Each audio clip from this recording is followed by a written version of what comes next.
Dawn rises slowly over Paris. A pale light touches the rooftops, glides across narrow streets, and settles over the silent stone of a restless city. The air feels heavy, not with storm or rain, but with something unseen. Hunger, anger, expectation. You are standing here in the year 1789, in a city that no longer trusts its own future. The bells of distant churches begin to ring. Bakers open their shutters. Women step into the cold morning carrying baskets, hoping bread will be available today. Bread is life in Paris. Bread is survival. And bread is becoming scarce. Look around. Paris is crowded, dense, alive with over 600,000 souls. Smoke rises from chimneys. Horses drag carts across uneven cobblestones. Street vendors whisper prices that change by the hour. Flour costs more than yesterday. Bread loaves grow smaller. Hunger grows larger. For years, France has suffered. Poor harvests have emptied granaries. Harsh winters have frozen rivers and fields. The price of bread has doubled, then tripled. Families spend nearly all they earn just to eat. Many cannot. Yet beyond the narrow streets, far from these hungry neighborhoods, stands a different world. The Palace of Versailles, glittering in gold and mirrors, radiates calm and distance. There lives King Louis XVI, ruler of France, a man burdened by debt and uncertainty. Beside him, Queen Marie Antoinette, foreign-born, misunderstood, surrounded by whispers of excess and indifference. France is rich in land, culture, and population, but it is drowning in debt. Wars, especially the costly support for the American Revolution, have drained the royal treasury. Taxes fall heavily on the poor, while nobles and clergy enjoy privileges protected by centuries of tradition. The imbalance is visible everywhere. The streets of Paris feel it daily. Imagine standing in a crowded bread line. A mother holds her child close. The child is quiet, too tired to cry. Men whisper angrily about taxes, about nobles, about injustice. Words once spoken softly are now spoken aloud. Something is changing. Ideas are spreading through France like invisible fire. Philosophers have written of liberty, equality, and the rights of man. Pamphlets circulate secretly. Coffee houses hum with discussion. Ordinary people begin to ask dangerous questions. Why do some rule while others starve? Why must the poor carry the burden of a broken kingdom? Spring approaches, and with it, a rare political event. For the first time in over a century, the Estates General is summoned. Representatives from three groups will meet: the clergy, the nobility, and the Third Estate, the common people who make up nearly all of France. Hope flickers across Paris. Look inside a modest meeting hall. The representatives of the Third Estate gather. They are lawyers, merchants, writers, men of the city. They carry lists of grievances from towns and villages across France. Their message is clear: the nation must change. But the structure of power remains rigid. Each estate traditionally receives one vote, even though the Third Estate represents millions. Frustration grows. Days pass. Debates stall. Doors close. Authority resists reform. Then comes a moment of quiet defiance. June 1789. The representatives of the Third Estate find their meeting hall locked. Guards stand outside. The message is silent but clear: they are not welcome. Instead of dispersing, they move together through the streets and enter an indoor tennis court nearby. The air is warm. Dust floats in sunlight. The space echoes with footsteps. Here they take an oath. They will not separate until France has a constitution. Voices rise. Hands lift. A new claim is made: sovereignty belongs not to the king alone, but to the nation. The National Assembly is born. Outside, Paris listens. News spreads quickly through markets, taverns, and workshops. Something powerful has begun, though no one yet knows where it will lead. Summer heat settles over the city. Bread remains scarce. Work is uncertain. Rumors grow darker. Soldiers gather around Paris. Royal troops move closer. Whispers say the king may dissolve the assembly by force. Fear enters the streets. Imagine walking through a crowded square. Faces look tense. Conversations stop when strangers pass. Weapons begin to appear, simple tools at first. Knives, clubs, anything that can defend a life or a family. On July 11, 1789, the king dismisses Jacques Necker, the popular finance minister seen as sympathetic to the people.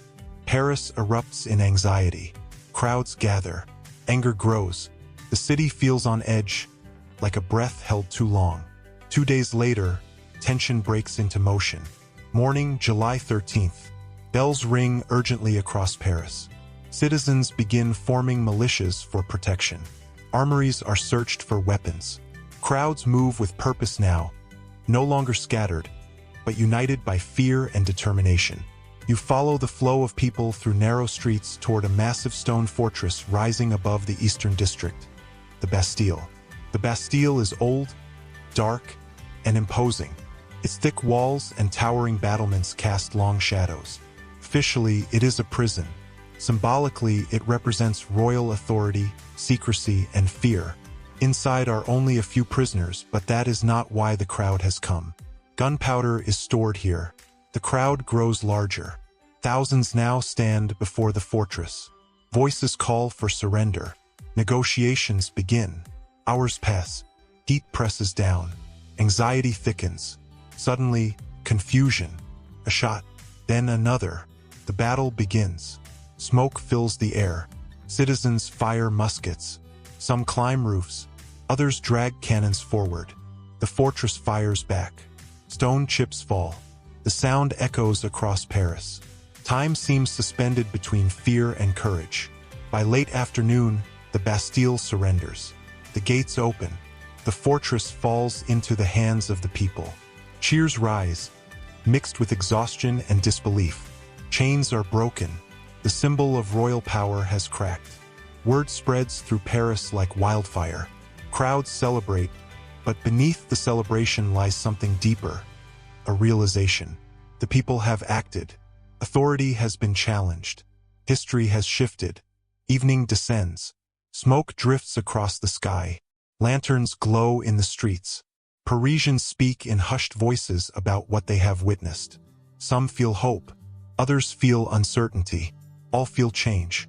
Look around this city now. It is no longer the same Paris as yesterday.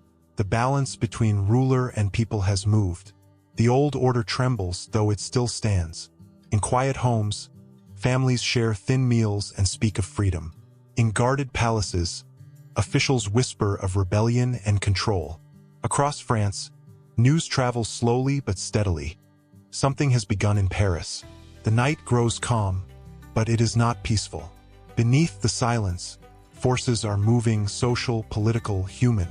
The revolution has not yet revealed its full shape.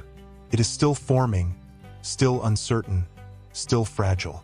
Stand here a moment longer, in this summer of 1789. Feel the weight of the city. Hear the distant echoes of the Bastille. Watch the lanterns flicker along narrow streets where ordinary people, driven by hunger and hope, have stepped into history. The world is changing, and Paris has become its beating heart. Night fades, and a new morning rises over Paris. The city wakes, but it is no longer the same city that slept days before. The fall of the Bastille still echoes through every street, every market, every whispered conversation. A symbol has collapsed, but the future remains uncertain. You stand again among the people of Paris. The air feels different now. Not calm, not peaceful, but awake, alive with possibility. Wooden carts roll slowly across the cobblestones, carrying broken stones from the Bastille. Men and women chip away at its fallen walls, turning fragments of royal power into souvenirs of victory. Each stone removed feels like a piece of the old world fading. But hunger has not vanished. Bread is still scarce. Work is still uncertain. Hope and hardship walk side by side. Look toward the city center. Armed citizens now patrol the streets. A new force has formed, the National Guard, composed of ordinary men. Shopkeepers, workers, clerks. They wear simple uniforms, carry muskets, and try to maintain order in a city balancing between revolution and chaos. At their head stands a respected figure, the Marquis de Lafayette, a hero of the American War, now entrusted with protecting Paris and its fragile peace. Across France, news of Paris spreads slowly, carried by writers, letters, and rumor. Villages hear of the Bastille. Farmers hear that the people have risen. Fear travels as fast as hope. Many peasants believe nobles will retaliate. Panic begins to spread through the countryside. This wave of fear becomes known as the Great Fear. Imagine a rural village far from Paris. Farmers gather at night, holding tools and torches. They search manor houses for records, documents that bind them to feudal duties and endless payments. Some estates burn. Old systems begin to crack. Authority feels distant now, weakened. Back in Paris, political change accelerates. Inside a grand hall, the National Assembly continues its work. The air is thick with debate, determination, and uncertainty. These men now understand the weight of their task. France must be rebuilt, politically, socially, economically. The old structure cannot survive unchanged. August 1789, a historic night unfolds. One by one, nobles stand and renounce their privileges. Feudal rights are abolished. Ancient burdens placed on peasants for centuries begin to dissolve. The room feels charged, emotional. Some speak with sincerity. Others speak with pressure. But together, they dismantle the legal foundation of inequality. Soon after, another document emerges, the Declaration of the Rights of Man and of the Citizen. Imagine holding this paper. Its words are simple, powerful, revolutionary. All men are born free and equal. Sovereignty belongs to the nation. Freedom of speech, freedom of belief, equality before the law. These ideas, once whispered in hidden corners, are now proclaimed openly. Outside, Paris listens. Some celebrate. Others wonder what these rights will mean for daily life. Words are powerful, but bread is still needed. Justice must reach the streets, not only the halls. Autumn approaches. The sky turns gray. Winds grow colder. Hunger deepens again. In crowded homes, mothers stretch thin flour into smaller loaves. Children grow quiet with weakness. Workers struggle to find wages. The revolution has begun, but survival remains uncertain. Then comes another turning point. October 1789. The markets of Paris are restless. Bread is scarce once more. Anger rises, especially among women, mothers, sellers, workers, those who feel hunger most sharply. Morning rain falls lightly as a crowd begins to gather. At first, a few voices, then hundreds, then thousands. Women carry sticks, knives, tools. Some pull cannons through the mud. Their destination lies beyond Paris, the Palace of Versailles. The march begins. Imagine walking beside them. The road is long, wet, heavy with determination. They chant for bread. They chant for justice. They chant for the king to hear them. Hours pass. The massive palace finally appears through mist and rain. Golden gates, vast courtyards. Guards watch nervously as thousands arrive, tired but unyielding. Inside Versailles, uncertainty spreads quickly. Officials whisper. Soldiers prepare. The king, Louis XVI, faces a moment he cannot ignore. Delegations from the crowd demand action. Bread for Paris, recognition of the assembly, and above all, the king must return with them to the capital. The monarchy, once distant and untouchable, now stands face to face with the people. Night falls over Versailles, tense and restless. Before dawn, chaos erupts. Some protesters breach the palace gates. Shouts echo through corridors. Guards struggle to hold control. Fear spreads through marble halls that once knew only ceremony and calm. Yet the outcome is not bloodshed alone. It is transformation. The king agrees to leave Versailles. Imagine the long procession returning to Paris. The royal carriage moves slowly, surrounded by thousands. Women march beside it, carrying bread, muskets, and hope.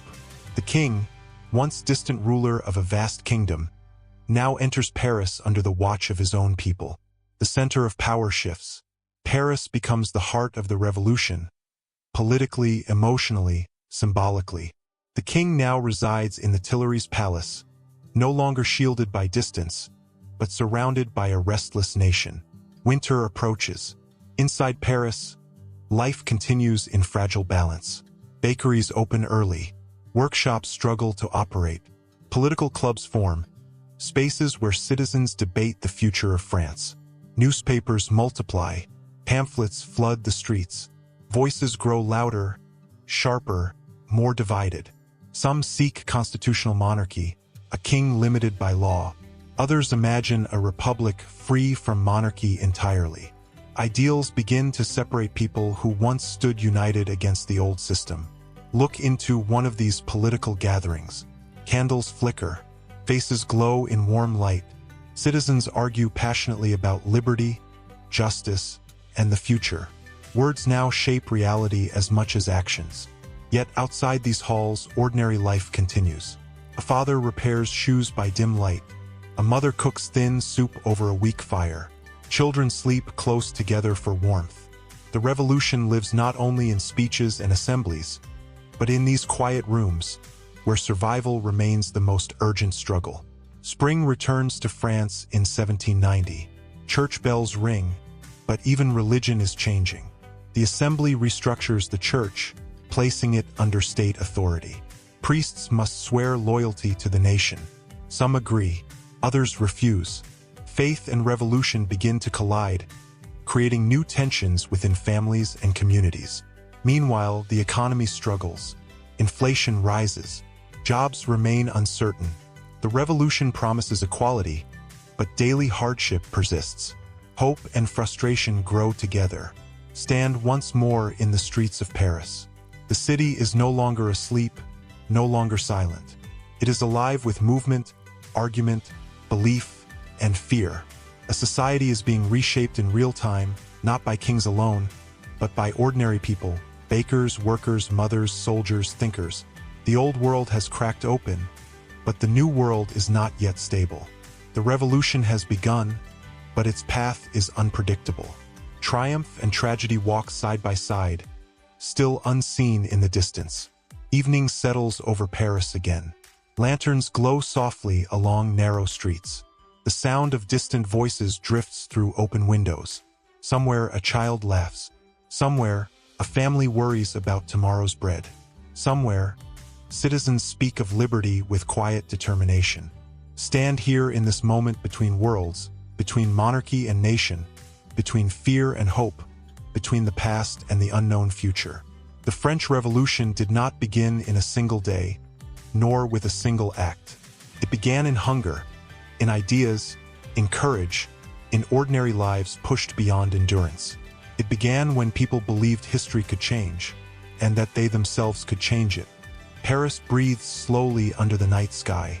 The stones remember, the streets remember, and from this city, in the year 1789, the modern world has begun to emerge.